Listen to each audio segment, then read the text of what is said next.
Adversity can either break a player, or become the exact spark that unlocks their best hockey. And for Adam Edstrom, being benched may have been the jolt that changed everything. A new view from above. In Las Vegas' T-Mobile Arena, Edstrom found himself in an unfamiliar role, watching from high above the ice instead of battling on it as the Rangers' fourth-line center.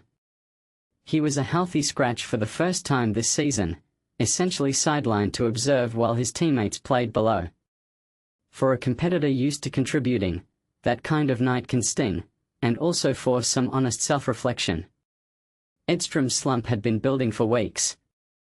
He had gone more than a month without registering a single point, and his last assist dated back 15 games and over 160 minutes of ice time.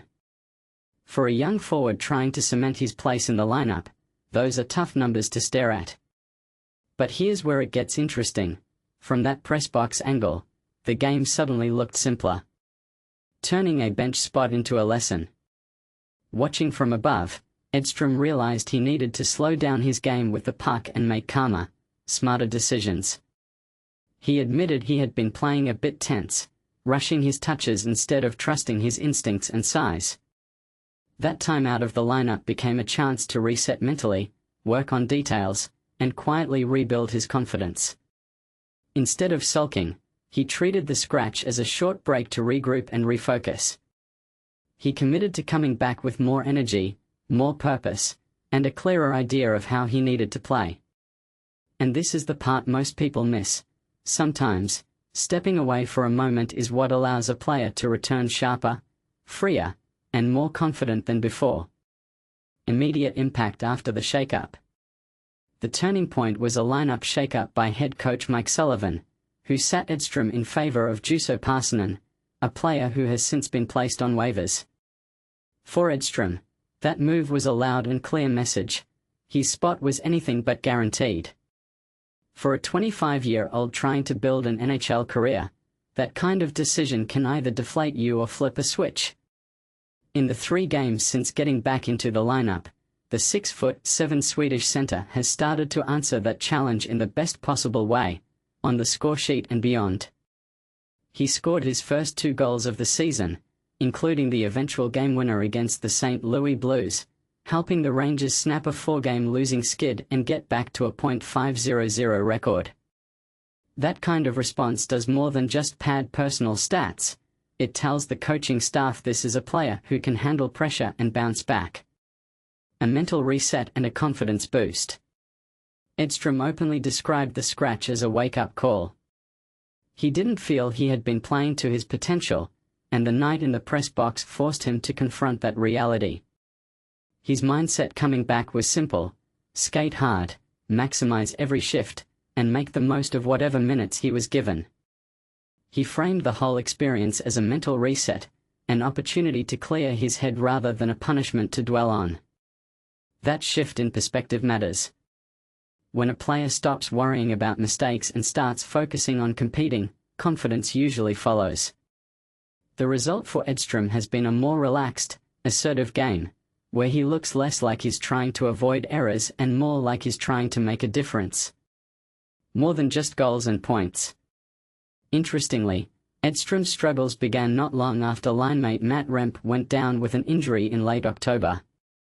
Losing a familiar partner can disrupt chemistry, especially on a fourth line that thrives on rhythm and defined roles. Even so, recent games suggest Edstrom has found a new groove alongside Sam Carrick and Taylor Radish. Sullivan has highlighted that Edstrom's value lately goes well beyond goals and assists. That line has been trusted in more defensive situations, easing some of the tougher minutes from top forwards like Mika Zibanejad, JT Miller, and Vincent Trocheck. For a coach, having a bottom 6 unit that can absorb defensive zone shifts and match up physically is huge, especially against top-heavy opponents. Using size, reach, and disruption. One of the biggest advantages Edstrom brings is his imposing frame. At 6'7", with long reach and solid skating ability, he can be a nightmare to play against when he's fully engaged.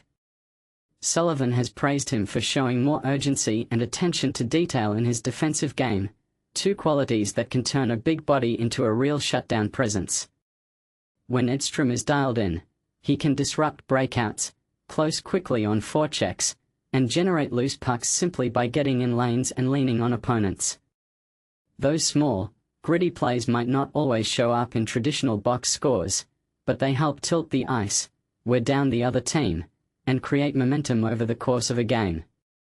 If he stays locked in defensively while adding some timely offense, he becomes exactly the kind of depth player every contender needs. Accountability, ice time, and what comes next. The organization's stance is clear: performance determines opportunity. Sullivan has been straightforward about how ice time functions as a form of accountability. When a player's effort or execution doesn't meet expectations, their minutes, and sometimes their lineup spot, reflect that reality. Conversely, when someone responds by elevating their game, they tend to earn more trust. In Edstrom's case, that short stint in the press box may end up looking like a pivotal chapter rather than a setback. The Rangers believe the best version of his game could still be ahead, especially if he keeps drawing motivation from moments like this. For a young player, the question now is whether he can sustain this higher level of urgency and consistency across the rest of the season. Your turn: motivational tool or unfair punishment?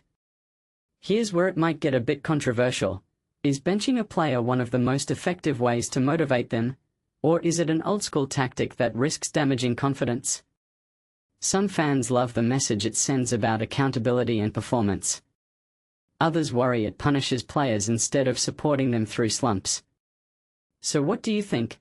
Did the Rangers handle Edstrom's situation the right way, and should coaches use healthy scratches more often as a wake-up call?